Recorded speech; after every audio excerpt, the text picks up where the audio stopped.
అందరికీ నమస్కారం అండి. మిత్రులందరికీ కార్తీక మాస శుభాకాంక్షలు. కార్తీక మాసం అంటేనే శివయ్యని ధ్యానం చేస్తాము. ఒక్క శివయ్యనే కాదండి, శివ కేశవులను ఇద్దరిని ప్రార్థిస్తాము ఈ మాసమంతా. కార్తీక మాసంలో సోమవారాలనేవి చాలా ప్రత్యేకం. మాసం మొత్తము పూజ చేసుకోలేని వాళ్ళు కనీసము కార్తీక మాసంలో వచ్చే 4 సోమవారాలైనా చేస్తారండి. అలా కూడా చేయలేమనుకుంటే కనీసము ఒక్క సోమవారమైన కార్తీక మాసంలో ఉపవాసం చేసి శివాలయానికి వెళ్లి ఆ శివయ్య ముందు ఒక్క దీపంను వెలిగించి నెలలో ఒక్కసారైనా అభిషేకం చేస్తే ఎంతో పుణ్యం కలుగుతుందని అనుకోవడానికి ఎలాంటి సందేహం లేదండి. అయితే ఈ కార్తీక సోమవారాలలో దీపదానం మరియు ఉసిరిక దానం, పిండి దీపం, పంతులకి స్వయం పాకం, ఇలా పుణ్యస్త్రీలు దేవాలయాలకు వెళ్లి అక్కడ చేస్తూ ఉంటారు. అయితే నేను మా సమీపంలోని శివాలయానికి వెళ్ళానండి. అక్కడ గృహిణులు వచ్చి దీపదానాలు పంతులకి ఇస్తున్నారు. చక్కగా విస్తరి తీసుకొని దానిలో బియ్యము, ఉసిరిక దీపం లేదా పిండి దీపము, పూలు, పళ్ళు, స్వయం పాకానికి పంతులకి కూరగాయలు, ఆ పంతుల యొక్క కుటుంబము చక్కగా ఒక పూట భోజనం తయారు చేసుకునే స్వయం పాకానికి కావలసిన కూరగాయలు, పప్పు, చింతపండు, పాలు, పెరుగు ఇవన్నీ అరేంజ్ చేసుకుని పంతులకి దక్షిణ తాంబూలాలు ఇస్తారు. పంతులు గోత్రనామాలు చదివి ఆశీర్వదించి స్వయంపాకం మరియు దీపదానంను స్వీకరిస్తాడు. ఇక ఈ శివాలయంలోనే హనుమంతుడు కూడా ఉన్నాడు. ఆ శివయ్యని దర్శించుకొని హనుమయ్యను కూడా దర్శించుకొని వస్తామండి. కార్తీక మాసం అంటేనే స్నానము, దీపము, దానము, ఉపవాసము ఇవన్నీ చేస్తూ ఉంటాము. దీపదానానికి ఆడ, మగ, పిల్లలు, పెద్దలు అనే భేదభావం లేకుండా ఎవరైనా చేసుకోవచ్చు. దీపదానం అనేది సూర్యోదయానికి పూర్వము, చీకటి లేదా సూర్యాస్తమయం అయిన తర్వాత చేస్తే చాలా మంచిదంటారు. చీకటిలో దీపపు వెలుగు అనేది అవసరం. అందుకే చీకటి సమయంలో ఇవ్వడం అనేది చాలా శ్రేయస్కరం. అయితే అలా అందరికీ వీలు కాదు కదా. అలా వీలు కాని వారు ఉదయం వేళల్లో కూడా ఇవ్వవచ్చండి. లేదా సాయంత్రం దీపారాధన చేసి ఆ తర్వాత గుడికి వెళ్లి కూడా దీపదానం ఇవ్వచ్చు. అయితే దీపదానం అనేది వెండి ప్రమిదలో బంగారు వత్తి వేసి ఇస్తూ ఉంటారు. అలా అందరికీ వీలు కాదు కదా. అలా వీలు కాని వారు పిండితో చేసిన దీపాలలో కానీ, ఉసిరికాయల పైన ఆ ముచ్చిక దగ్గర చెక్కు తీసి పువ్వు వత్తిని పెట్టి ఆ పువ్వు వత్తిని ఆవు నేతిలో కానీ, నువ్వుల నూనెతో కానీ తడిపి ఒక్క దీపం కాకుండా 2 కానీ 3 కానీ కలిపి పంతులకు దానం ఇవ్వచ్చు. దీపం అనగానే జ్ఞానం, వెలుగు, ఐశ్వర్యం అని అర్థం. ఇలా దీపదానం ఇవ్వడం ద్వారా మన జీవితాలలో వెలుగు, జ్ఞానం, అఖండ ఐశ్వర్యం కలుగుతుందని మన పెద్దల నమ్మకం. ఆ నమ్మకాన్నే నమ్మి మన సాంప్రదాయం ప్రకారం మనం ఇలా కార్తీక మాసంలో దీపదానం చేస్తూ ఉంటాము. అలాగే స్వయం పాకాన్ని కూడా దానం చేస్తాము. కార్తీక మాసం అంతా చేసేవాళ్ళు అలాగే దీపదానంతో స్వయం పాక దానం కూడా చేస్తూ ఉంటాము. కార్తీక మాసం అంతా ఉపవాసాలు ఉండలేని వాళ్ళు ఒక నియమం ప్రకారం, అంటే ఒక్క పూట భోజనం కానీ, ఆ ఒక్క పూట భోజనం రాత్రి వేళలో కానీ, ఉదయం అంతా ఉపవాసం ఉంటూ రాత్రి వేళలో కానీ, లేదా మధ్యాహ్నం భోజనం చేయడం కానీ, నైట్ పలహారం కానీ భుజిస్తారు. ఉల్లి, వెల్లుల్లి ఈ నెలంతా ఉపయోగించకపోవడం చాలా మంచిది. అలా నియమం పెట్టుకున్న వాళ్ళు మాత్రమేనండి. లేదంటే పర్వదినాలలో అనగా అమావాస్య, పౌర్ణమి, ఏకాదశి, కార్తీక సోమవారాలు ఉపవాస దీక్షను చేస్తారు. ఇలా కూడా వీలు కాలేదు అనుకుంటే ఒక్క సోమవారమైనా లేదా కార్తీక పౌర్ణమి ఒక్క రోజైనా మనము నియమ నిష్టలతో ఆ శివయ్యను ధ్యానం చేసుకుంటూ ఉపవాసం చేసి ఆ శివయ్య కృపా కటాక్షాలకు పాత్రులము అవుతాము. ఉపవాసం అంటే కఠిన ఉపవాసం కాదండి. అలా అని నీళ్లు కూడా తాగకుండా ఉండనవసరం లేదు. ప్రస్తుత పరిస్థితులలో ఆరోగ్య రీత్యా పాలు కానీ, పండ్లు కానీ తీసుకుంటూ మన శరీరము సహకరించుకునేలా మనది మనం చూసుకుంటూ ఒక పూట భోజనం చేయవచ్చు. మొత్తం ఉపవాసం ఉండలేకపోతున్నాను అనే బాధే అవసరం లేదు.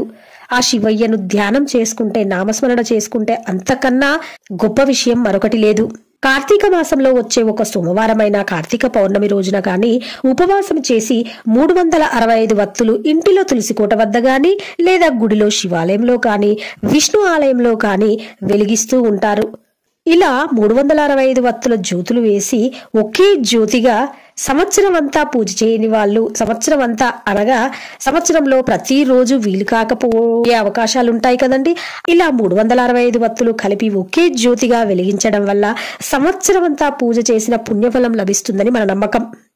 ఇలా 365 వత్తులతో జ్యోతి వెలిగించడం వల్ల కార్తీక పౌర్ణమి రోజు గాని, కార్తీక సోమవారం రోజు గాని వెలిగించడం వల్ల మన పాపాలు నశించి మనం ముందు జీవితం ఆనందంగా కొనసాగుతుందని మన నమ్మకం.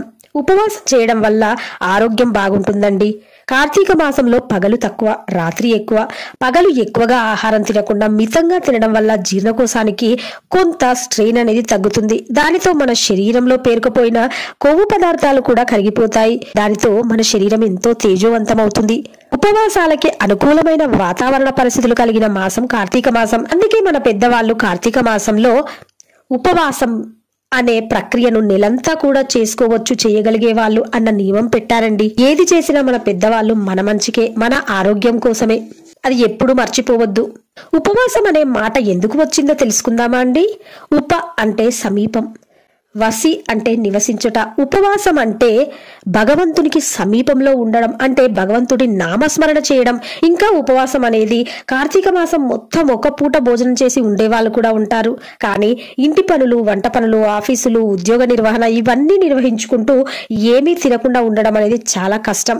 అందుకే మనము ఉండగలిగినంతసేపు ఉండి తినకుండా ఉండలేము అనే పరిస్థితి వచ్చినప్పుడు పాలు పండ్లు మితంగా నిద్ర వచ్చేలాగా కాకుండా భగవంతుని నామస్మరణ చేయగలిగేటట్టు శరీరం సహకరించేలా ఉండటం, అలా మనం ఉండడం అనేది ఉపవాసం. ఉపవాసం ఉన్నప్పుడు ఆకలి వేస్తుంది, అయినా తినము. అప్పుడు అన్నం విలువ కూడా మనకు తెలిసొస్తుంది. నిద్ర వస్తుంది, పడుకోము. విశ్రాంతి అనే పదానికి అర్థం కూడా మనకు తెలుస్తుంది. అయితే మన దేహంలో నుండి మన ప్రాణం వెళ్ళిపోయేటప్పుడు కలిగే బాధ ఎలా ఉంటుందట అంటే, లక్షల తేళ్లు ఒకేసారి వచ్చి మనల్ని కుడితే ఎలా ఉంటుందో అలా ఉంటుందటండి. అది మన పెద్దవాళ్ళు చెప్పారు. అది ఎంతవరకు నిజమనేది నాకు కూడా తెలియదు. మన దేహంలో నుంచి మన ప్రాణము బయటికి వెళ్ళేటప్పుడు చాలా బాధగానే ఉంటుంది. అది మాత్రం నాకు అనిపిస్తుంది. అలాంటి బాధను తట్టుకోవాలంటే భగవంతునికి చేరువలో ఉండాలంటే ఉపవాసం అనే ప్రక్రియ ఒక ఎక్స్పెరిమెంట్ లాగా మన శరీరానికి బాధ అంటే ఏంటో తెలియజేయడమే. అలాగే నిత్యం తినడం వల్ల మన జీర్ణకోశం కూడా రెస్ట్ లేకుండా పోతుంది. అలాంటి జీర్ణకోశంకు నెలలో 2 సార్లు ఏకాదశి రోజు ఉపవాసం చేసి, ద్వాదశి రోజు పారాయణ చేసి, ద్వాదశి పొద్దున్నే ఉపవాస దీక్షను విరమించుకోవచ్చు.